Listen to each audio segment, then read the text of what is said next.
budista, dificilmente nunca tem ouvido falar no termo Saravá. Saravá, Saravá fraterno.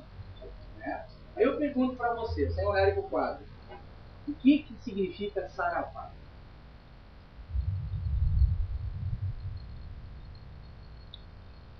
Muita gente menciona o termo Saravá, mas não tem conhecimento de falar. Nós, como na Seara Caboclo Virajara, nós temos essa proposta de entender, tentar entender o porquê do porquê que a gente está aqui agora. Tá? Nós queremos entender o que significa o termo Saravá. Existem dois aspectos de todo conhecimento. Vou voltar a repetir. Tá? O primeiro aspecto é o aspecto exotérico, o X, que é o aspecto do profano, tá? É o popular tradicional, é o que está na boca do povo.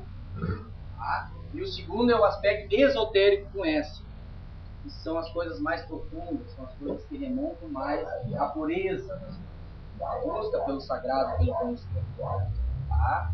Então, na ordem mais profana, Saravá é uma saudação. Normalmente vocês vão ouvir isso aí. É um salve, irmão. Saravá. É uma saudação.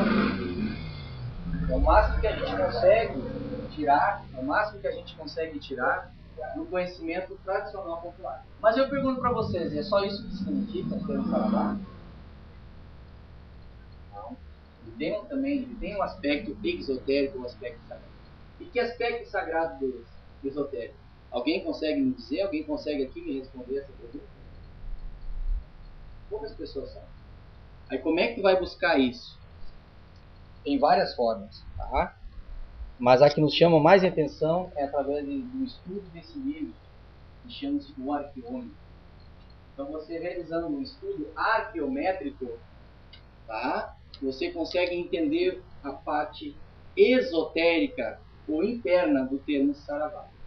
Tá? Eu vou resumir isso aqui para vocês, porque eu tenho uma animação para mostrar para vocês, que vai mais ou menos aí uns 15 minutos, eu não posso ter muito tempo.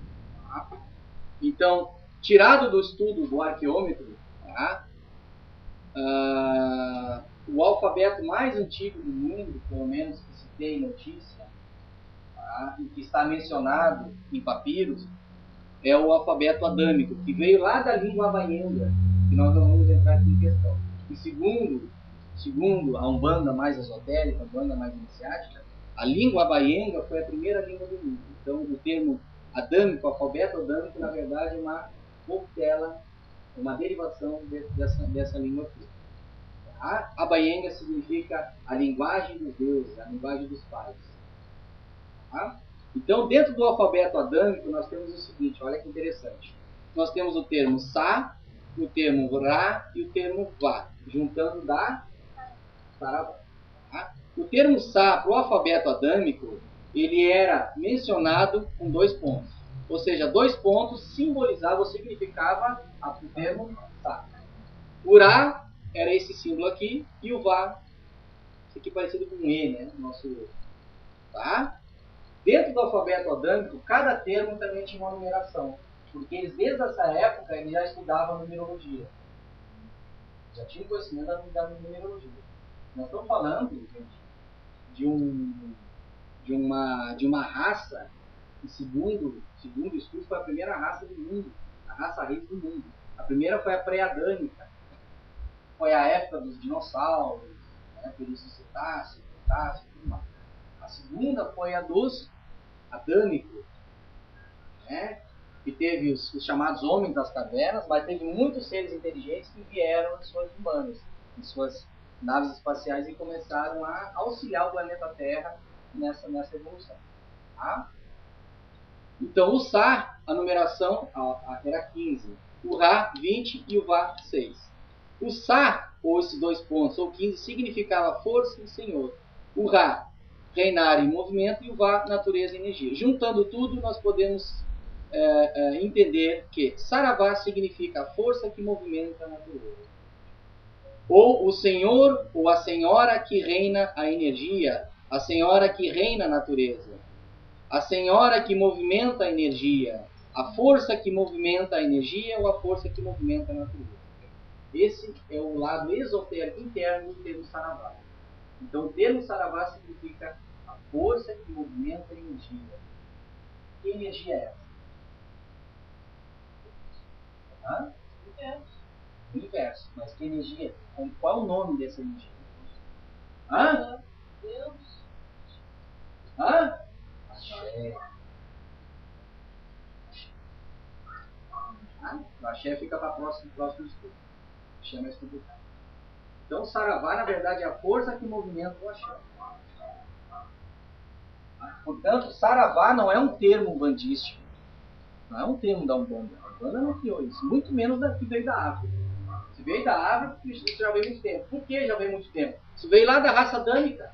Depois da raça dâmica veio a raça ariana e depois a atlântica. Olha como é antigo isso aí.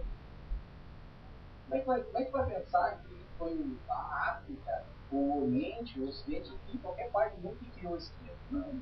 Isso é muito mais antigo. Muito mais antigo que os Atlantes, muito mais antigo que os Lemurianos. Isso vem lá da raça dâmica. Lá. Então, a força que movimenta a natureza. Dentro da coroa do verbo, que se chama-se coroa do verbo é o estudo do verbo, o estudo das palavras, dentro do conhecimento do arqueômetro, tá? Que foi postulado por um francês chamado Saint-Yves. Isso nós vamos estudar internamente aqui, nós vamos passar alguma coisa. Aí tem muita questão da astrologia, muita coisa interessante que é extremamente associada ao Umbanda, ao orixás, né? Dentro da coroa do verbo, o termo saravá, ele modula os 7 mantras sagrados do orixá. Cada orixá tem um mantra sagrado, ou seja, um mantra que o movimenta. Isso internamente, esotericamente. Tá? Oxalá é Tana, Iemanjá, Raba, Iori, Zayatsa. Iori é a vibração, é o orixá, né, que rege algumas plantas. Tá? Xangô, Uarada, Oxóssi, Válaga, Ogum, Reamaka e Orimá, Pakaxa. Isso nós utilizamos aonde? Nas terapias. Como? Aplicando cada mantra sagrado em uns determinados chakras. Isso a gente faz lá dentro e nós vamos passar para vocês nos estudos internos. Nós vamos ensinar para vocês como é que a gente realiza as terapias. Tá? Então, o saravá, na verdade, ele é um modulador. Digamos assim, ele abre as portas para esses 7 verbos e também as 7 energias, onde são concretizadas as 7 energias, que são os 7 orixás.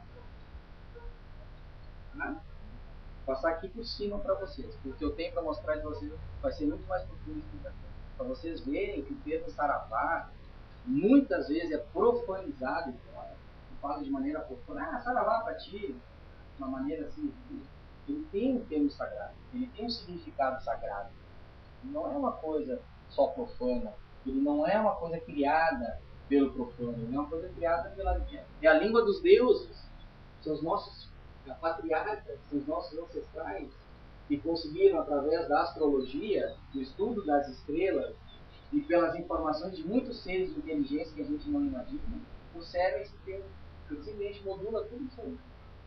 Vê, se a gente for entender, ou resumir para o nosso popular, o termo saravá, ele concretiza os 7 orixás. Então, você fala Oxóssi, Iemanjá, Xangô. Quando você fala saravá fraterno, você está desejando o quê? Você está movimentando o quê? A energia dos 7 orixás.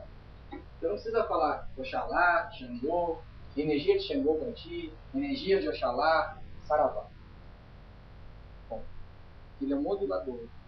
Ele consegue resumir e concretizar essas 7 energias novas.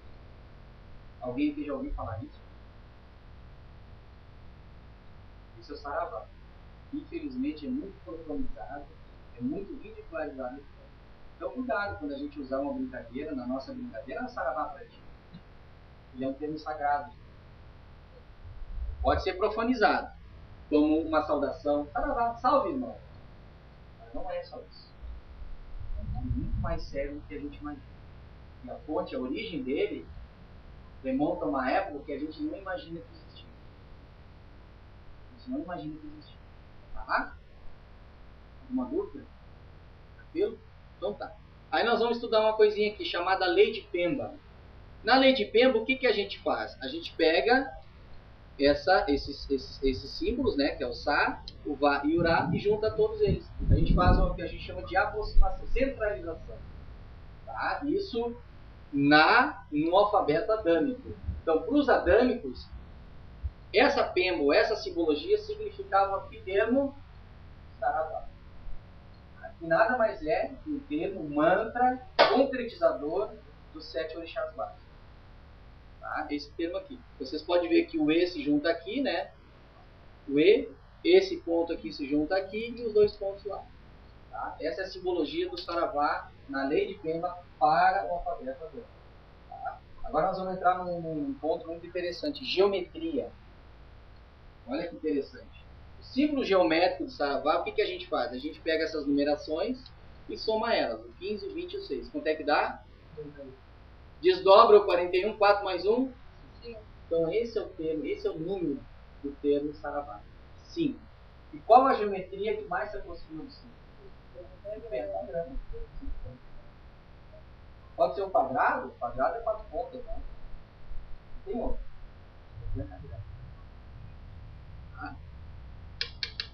Isso que a gente utiliza muito na Umbanda, principalmente nos banhos de descarga.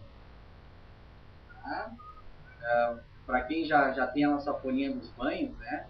Mais uma explicação do porquê que a gente utiliza tanto a estrela de 5 pontos no banho de descarga. Porque o que é a estrela de 5 pontos? A força que movimenta o axé. Você precisa de movimentação no banho de descarga. Movimentar, desagregar, tirar energia negativa. Aliás, quem é que hoje tomou seu banho de descarga? Levante a mão. Tomou? Tomou, seu Fernando? Não. Tomou, seu Cláudio? Dona Alexandra? Ah, tomou, né? Tem mais gente que não tomou aqui. Quem não tomou aqui, levante a mão. Calma, gente. Hoje é a sessão de estudo. Está lá no calendário. Lá, tá? É só vocês olharem no calendário. Cada sessão já foi um banho específico para cada um tomar. E tome que dá um resultado. Principalmente para a sessão de estudo. Complicado. Tá? Sessão de Exu início de ano, né? Isso é mais complicado ainda. Tá, pessoal? Definição, então. Vai dar tempo, tá bem tranquilo. Poderoso mantra fixador da luz astral em movimento. Vou repetir. Poderoso mantra, portanto, Saravá é um mantra. O que é um mantra? É um termo que produz energia. Não é simplesmente um termo que produz uma ideia. Carro é um mantra? Claro que não. Carro, ele produz o quê? Uma ideia de veículo, com motor, puxada a tração, enfim. Não é um mantra, não. Saravá é um mantra? Ele não apenas exprime uma ideia, ele produz uma energia, dependendo de como se pronuncia. Dependendo da maneira. Se tu o pronuncia de maneira profana, efeito zero. Se você o pronuncia de forma sagrada, por isso que quando a gente fala luz da mente, paz no coração, energias positivas, Saravá fraterno, estou desejando a energia, o axé básico do 7 orixás, positivo do 7 orixás. Então, desejo para você luz de Oxalá, energia de Oxalá, Saravá. Bom, então ele é um poderoso mantra, vocês concordam com isso? Ele é um poderoso mantra que fixa a luz astral dos orixás em movimento, só que ele movimenta isso aí, ele não fixa. É diferente da estrela de 6 pontos, que é o chamado hexagrama, né? O pentagrama ele movimenta, o hexagrama ele já fixa. Tá? Utilizado nas dissipações de determinadas energias, dissipa, né? Fixa e dissipa vibrações na esfera mental, astral e física. Muito utilizado na apometria esse símbolo.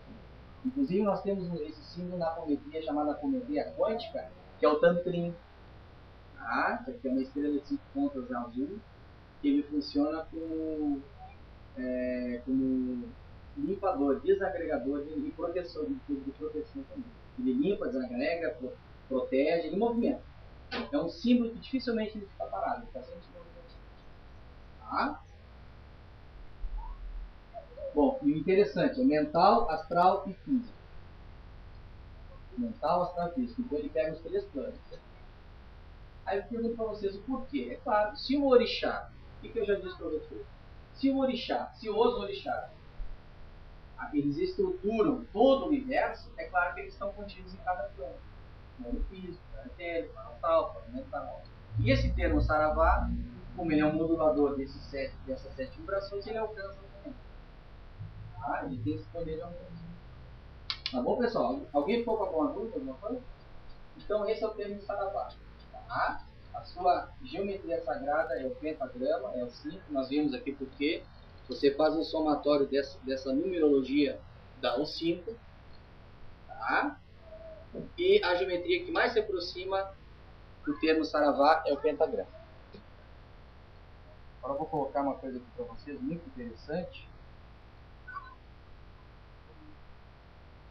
E nós vamos estudar o seguinte agora. Vou mostrar para vocês de maneira bem sumarizada. Que Pitágoras, que foi o maior intelectual de todos os tempos, descobriu o poder do pentagrama, da estrela de 5 pontas, tá? Na chamada regra de ouro dele. Pitágoras, que vocês vão ver agora. Tá? Eu só cuido das crianças lá no lado, senão depois eu faço favor.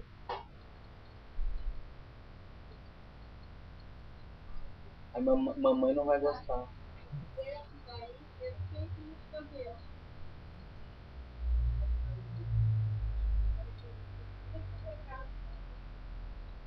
Não tinha te mostrado isso aqui, não, né? Ah, gente, assim, ó. É uma animação. É um desenho do Pato Donald. Muito legal.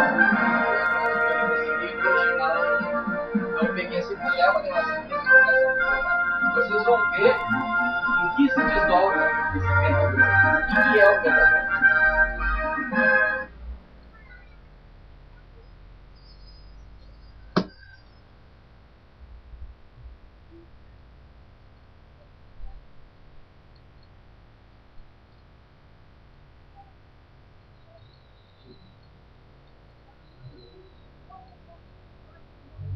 Vai sair o som aqui? Estou em 60, o volume tá bom.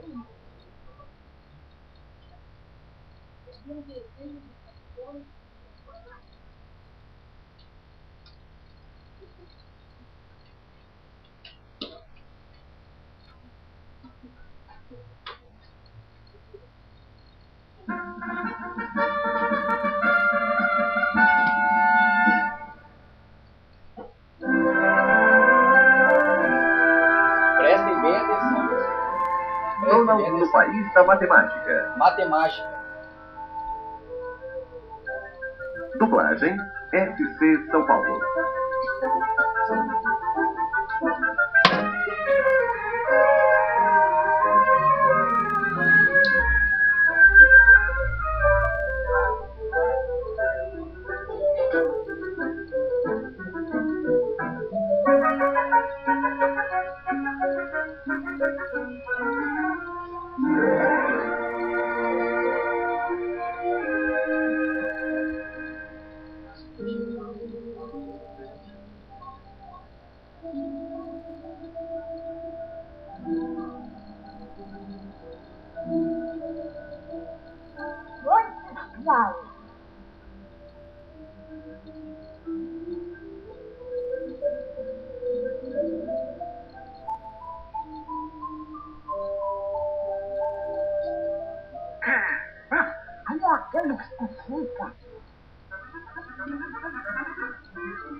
Pi é igual a 3,14, 15,92, 65, 35, 89, 74, 7, etc, etc, etc.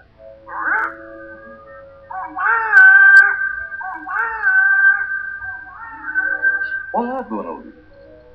Sou eu! Onde estou? No país da matemática. País da matemática. Eu ouvi falar dele. É uma terra cheia de aventuras. Ah, é você. Sou um espírito. O verdadeiro espírito da aventura. Isso é bonito. Tudo bem. Uma jornada pelas maravilhas da matemática. Matemática é só para intelectuais. Intelectuais? Espere um pouco, Donald. Você gosta de música, não gosta? Aham. Sem os intelectuais, não existiria música. Ah. Vem cá. Vamos viajar para a Grécia Antiga, para o tempo de Pitágoras, o maior intelectual de todos. Pitágoras. O pai da matemática e da música. Matemática e música. Ah, você vai encontrar a matemática nos lugares mais incríveis. Observe. Primeiro precisamos de uma corda. Ei. Estique-a muito e bem. Toque-a. Agora divida ao meio e toque novamente. Ouviu? É o mesmo tom, uma oitava acima. Agora divida essa parte ao meio. Mais uma vez. Pitágoras descobriu que a oitava estava numa razão de 2 para 1. Com simples frações ele conseguiu isto.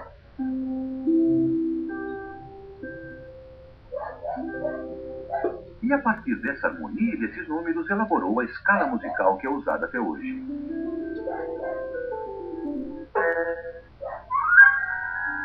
Caramba, a matemática mestre as baixas coisas.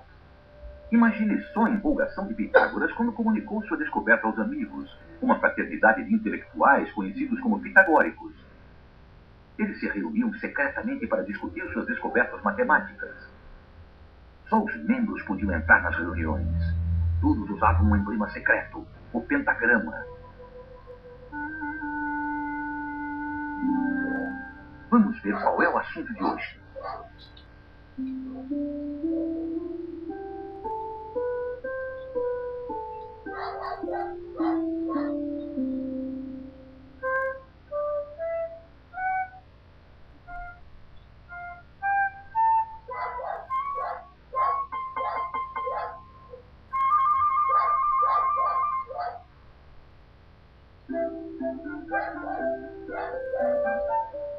O que está vendo? É um ensaio. Aí eu vou ficar o ritmo. Tinha que entrar o Fernando lá na galera.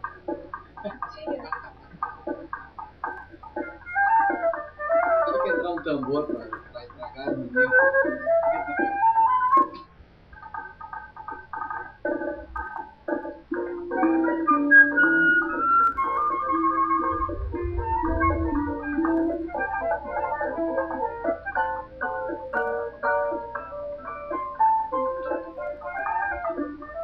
Foi, portanto, com esses intelectuais, os pitagóricos e suas fórmulas matemáticas, que surgiu a base da nossa música de hoje.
Foi o nosso velho amigo Pitágoras quem descobriu que o pentagrama estava repleto de matemática. As duas linhas mais curtas combinadas são exatamente iguais à terceira. E essa linha mostra as proporções mágicas da famosa regra de ouro. A segunda e a terceira linhas são exatamente iguais à quarta. Temos novamente a regra de ouro.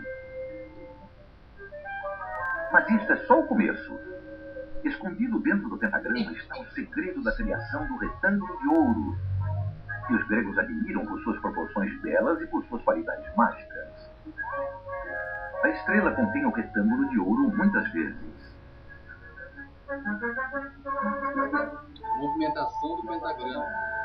Tudo que ele movimenta, tudo que ele cria.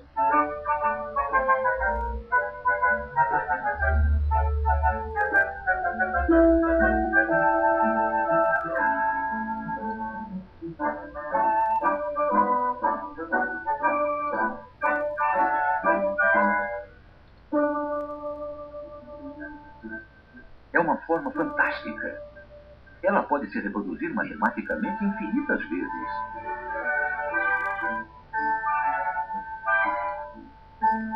Todos esses retângulos têm exatamente as mesmas proporções.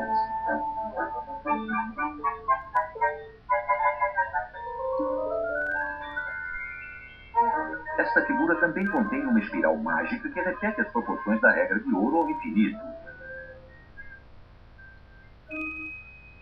Para os gregos, o retângulo de ouro representava a lei da beleza matemática. Ele está em sua arquitetura clássica. O Partenon, talvez um dos prédios mais famosos da Grécia Antiga, contém vários retângulos de ouro.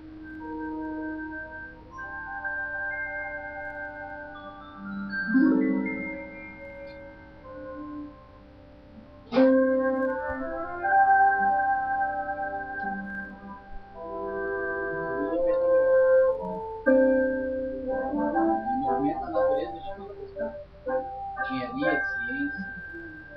As proporções da regra de ouro também se encontram em suas esculturas.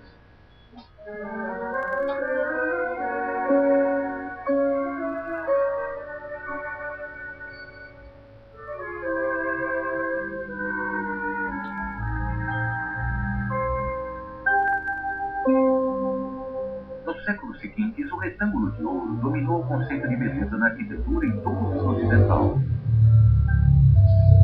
A Catedral de Notre Dame é um exemplo notável. Os pintores renascentistas conheciam bem esse segredo.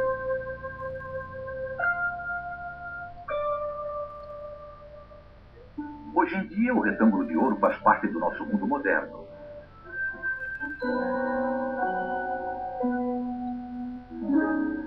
Os pintores modernos redescobriam a magia dessas proporções. Na verdade, esta proporção ideal encontra-se na própria vida. Puxa, puxa, puxa. Isso é matemática. Aquele que conhece sentido. Donald. A infinidade. Não. E a profissão ideal. Nem tanto. Não, eu acho que não. Ora, não podemos ser todos matematicamente perfeitos.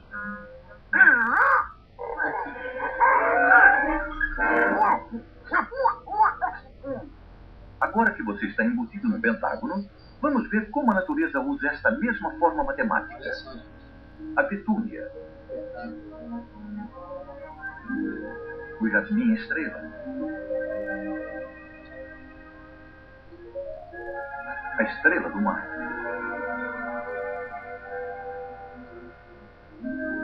A flor de cera.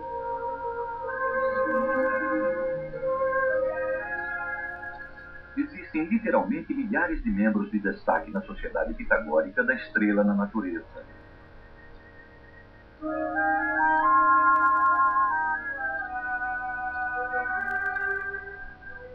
Todas as obras da natureza têm lógica matemática, e seus padrões são ilimitados.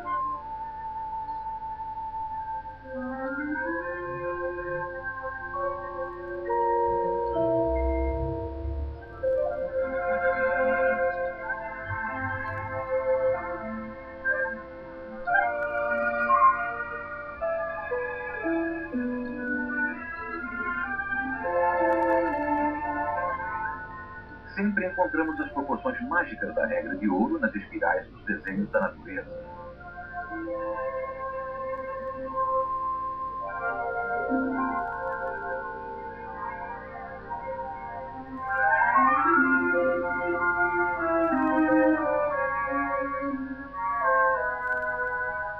A profusão de formas matemáticas nos faz recordar as palavras de Pitágoras. Tudo está organizado segundo os números e as formas matemáticas. Sim, existe matemática na música, na arte, em praticamente tudo. E como os gregos descobriram, as regras são sempre as mesmas.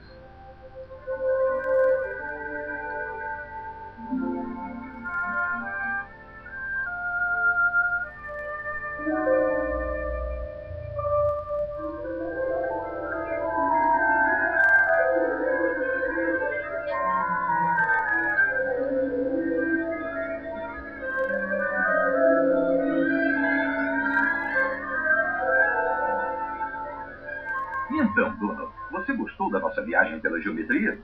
Puxa, seu filho, a matemática é muito bastante específica. Isso mesmo, Donald. E a matemática também se encontra nos jogos. Oba! Vamos começar com o jogo. Passar adiante agora, vocês não nos interessam. A gente encerra. O que vocês acharam até agora?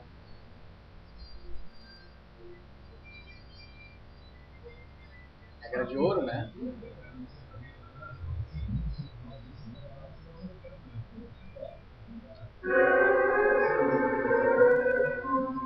Pronto, agora sim. Uma bela varrida. Este jogo consta de círculos e triângulos. Pense num círculo perfeito. Um círculo perfeito. Círculo perfeito. Perfeito. Ponha um triângulo dentro. E gire. Agora gire o círculo. O que você tem? Uma bola!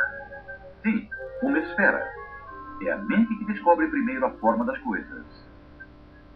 Seccione o topo da esfera e nós temos uma. Uma mente geométrica. Isso mesmo. A lente é uma secção da esfera. Todos os instrumentos ópticos são criados matematicamente.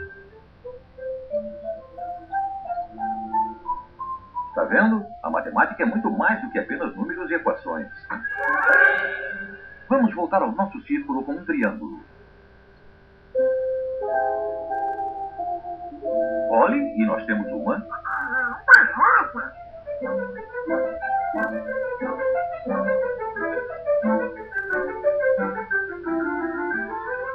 O círculo tem sido a base de várias invenções importantes.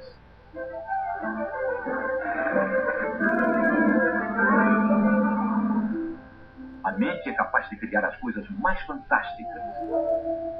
Se girarmos o triângulo, temos um. Seccione o cone. O cone está repleto de formas matemáticas úteis. Seccione novamente. Seccione diversas vezes. As órbitas de todos os planetas e satélites se encontram no cone. Não importa como você o seccione, é sempre matemática. Uma fatia como esta produz o refletor do holofote. Uma fatia como esta, o espelho de um telescópio gigante. Com uma linha no cone, temos uma broca.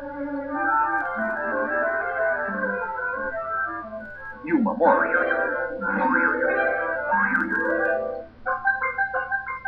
Agora você está no compasso certo.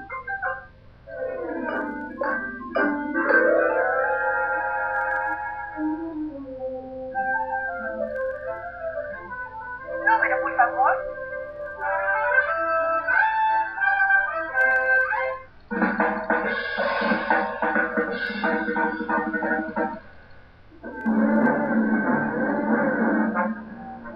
A mente é o berço de todas as conquistas científicas da humanidade. Está na hora. Está na hora. Está na hora.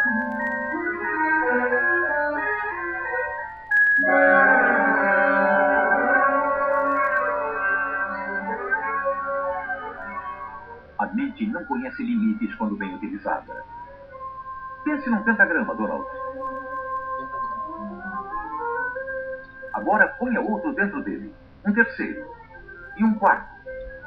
Não existe lápis suficientemente apontado para fazer desenhos tão pequenos quanto você é capaz de pensar. E não há papel suficientemente grande para conter a sua imaginação. Na verdade, só na mente podemos conceber o infinito. O pensamento matemático abriu as portas às aventuras empolgantes das ciências.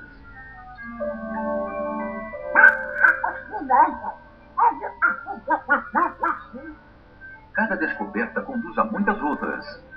Uma cadeia infinita.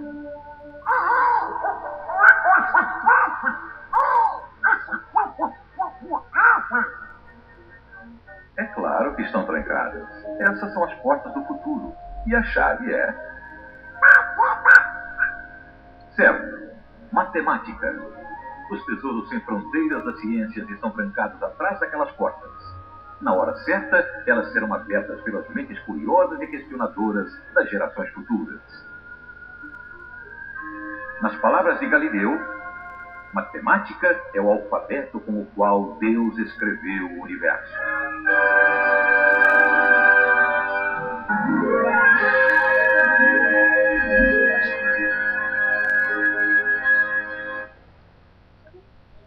O que acharam, pessoal? Eu acho que resumiu muito bem o que significa o pentagrama, o que movimenta o pentagrama, movimenta tudo, porque ele é matemática. Matemática, segundo Galileu Galilei, é o alfabeto com o qual Deus escreveu o universo. Nós sabemos aqui, nós sabemos como Deus escreveu o universo. A princípio, ou em princípio, os 7 energias básicas, os 7 orixás. Tá? E esses 7 orixás são modulados por um termo sagrado chamado Saravá. Tá? Que tem em sua geometria o pentagrama, que por si só movimenta tudo. Movimenta tudo aquilo que você viu. O pentagrama saiu da teoria da roda, da teoria do cone, da broca, da mola, né? As formas geométricas das plantas, as construções arquitetônicas, né? O arquiteto, o engenheiro, tanto no passado, né? Como nas construções dos gregos, como no presente agora. Né? Mostrou ali aquela igreja e tal. Matemática, o Saravá é isso aí. Então, por isso que eu digo, por isso que ele é um termo sagrado, por isso que ele é um mantra. Agora nós vimos o porquê do porquê disso. Entende? Porque não é simplesmente, porque ele é um termo sagrado, porque ele exerce uma energia diferente. Porque tem pessoas que têm uma determinada sensibilidade e quando profere o termo Saravá de forma sagrada, de forma respeitosa, sente uma vibração diferente. Um arrepio, alguma coisa a pessoa sente. Né? Tem outras que não. Agora hoje nós sabemos o porquê disso. Porque a dimensão, nós não conseguimos dimensionar, na verdade, nós não conseguimos dimensionar, tá? Até o alcance do termo Saravá, da energia ou das energias que esse termo produz. Quando a gente fala que ele é o modulador dos 7 orixás básicos, quem são os 7 orixás básicos? Qualidades divinas, qualidades do próprio Pai. Só isso. Então, por isso que não tem que gerar nenhum tipo de confusão, de problema com nenhum espiritualista, quando a gente fala, quando a gente menciona a nossa crença em relação aos orixás.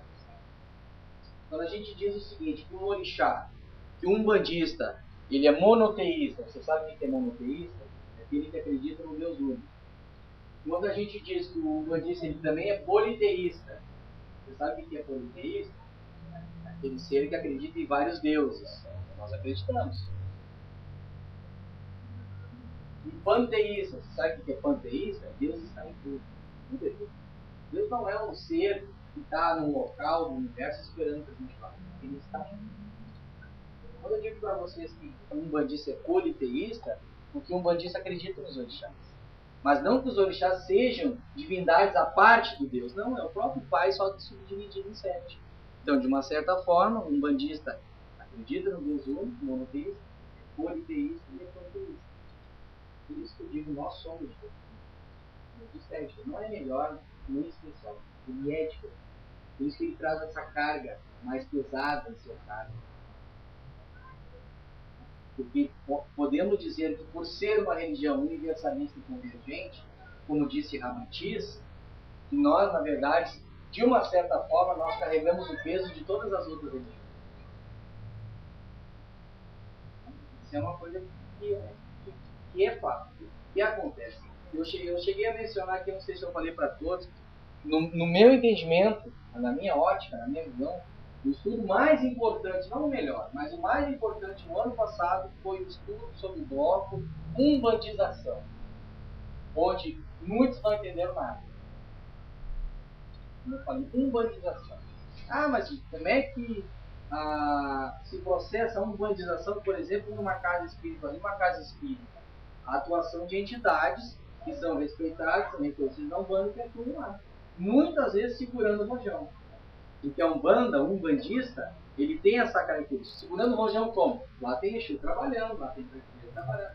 A casa espírita que não aceita entidades ou espíritos que se manifestam como Exu, como Agira, são casas espíritas que são fadadas à ruína. E muitas aquelas que acreditam que não aceitam, eles trabalham nos bastidores. Mas não são entidades da Umbanda, eles não pertencem à Umbanda.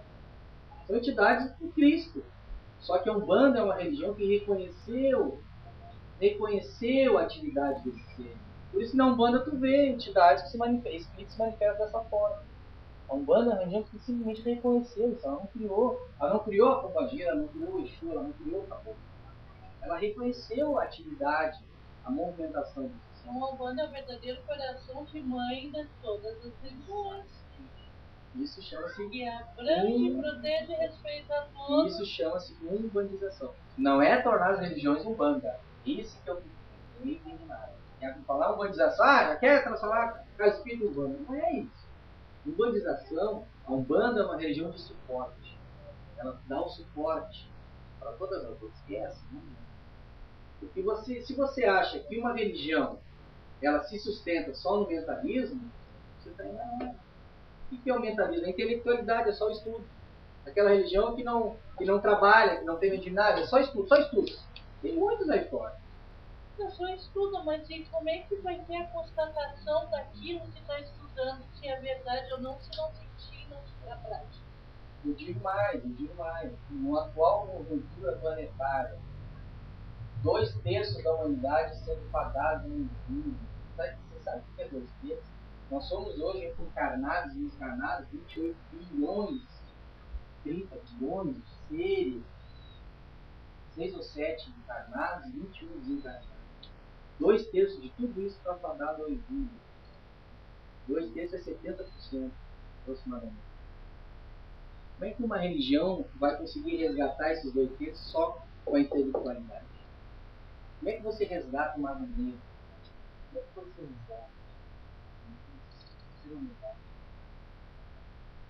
No soldado, nos técnicos, tem que botar a mão na massa, tem que trabalhar.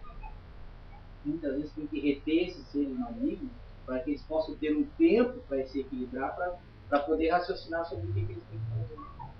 E muitas vezes eles estão tão envolvidos ao mal, ou no mal, que eles não conseguem pensar. Como é que vai descer lá um sacerdote, meu irmão, volta para a luz, ele não está nem aí, porque ele tem regalias, ele tem castelos, ele tem muita coisa, ele tem todos os desejos deles sendo sendo então não dá. Por isso que eu digo para vocês, o Saravá, voltando agora, o Saravá não é um termo criado na Umbanda. Assim como a Umbanda não é africana, ela também é africana. Ela também é oriental. Ela também é ocidental. Por isso que Ramatiz diz, a Umbanda é a religião mais universalista e convergente do planeta. Universalista porque ela foi criada de uma forma multifacetada. Então, várias faces desse planeta criaram a Umbanda. Entende? E por que convergente? Ora, se ela foi criada de uma maneira globalizada, é porque ela tem mais facilidade de realizar a união mas a união dentro das diferenças. Não é tornar todo mundo umbandista, não é isso. É conseguir unir as diferenças. E esse é o mais difícil. É você, todo mundo caminhar para o mesmo caminho, uma mesma direção, só que nas diferenças. Cada um pensando diferente, realizando diferente, sacralizando o sagrado diferente. Ou seja, a Umbanda, ela é, no fundo, na realidade, ela é neutra e satisfaz a ideia de cada um da forma como ele enxerga a coisa. E sustenta, que é mais importante. E respeitando a limitação daqueles que estão chegando agora. Por isso que ele é o suporte. Ela dá o suporte a tudo isso aí. Quando a gente vê muitas casas achando, pode saber que vai ter preto velho, e alguém tem suporte na vida. Mas no próprio livro Nosso Lar, André Luiz mencionou os Exus, falando sobre os samaritanos, né? Tem até um plano piloto ali da cidade do Nosso Lar. Samaritanos é aqueles que ficam os muros ao redor do Nosso Lar protegendo. O filme não mostrou isso aí. O filme não mostrou nem metade do que é o livro Nosso Lar. Você vê o Nosso Lar e vê o filme, você não vê nem metade está ali. E ele fala de samaritanos. O que são os samaritanos? Os guardiões, são os Exus. Se lá na cidade do Nosso Lar precisa de um Exu, por que uma casa espiritualista, não vou mais falar casa espírita, senão vão achar que eu estou detonando, não é isso?